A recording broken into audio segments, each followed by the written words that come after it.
அனைவருக்கும் வணக்கம். இப்போ நம்ம வாழ்கிற வாழ்க்கை இருக்கு இல்லையா?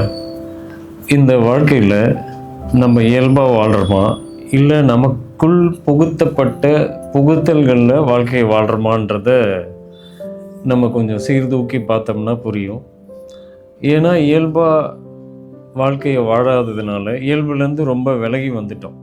அந்த விலகி வந்ததுனால இன்றைக்கி எப்படி நம்ம பொருளாதாரத்தில் மேம்பட்டு இருந்தாலும் ஒரு நிறைவில்லாத ஒரு வாழ்க்கை தான் எல்லாருக்குள்ளேயும் இருக்குது. என்னதான் வாழ்க்கையில் பொருளாதாரங்கள் மேம்பட்டு ஆரோக்கியம் எல்லாமே சிறப்பாக இருந்தாலும் ஒரு மனதில் ஒரு நிறைவு தன்மையே இல்லாத வாழ்க்கையை எல்லாரும் வாழ்கிறாங்க. இதுக்கு அடிப்படை காரணம் என்ன அப்படின்னா, நமக்குள் திணிக்கப்பட்ட திணிவுகளில் வாழ்க்கையை வாழ்கிறோமா, இல்லை இயல்பாக வாழ்கிறோமான்றத அடுத்து வர ஒவ்வொரு பதிவுகள்லையும் நம்ம ஒவ்வொன்றா உங்களுக்கு சொல்கிறேன். அதில் உங்களை நீங்கள் நிலைநிறுத்தி பார்த்தீங்கன்னா உங்களுக்கு புரியும்.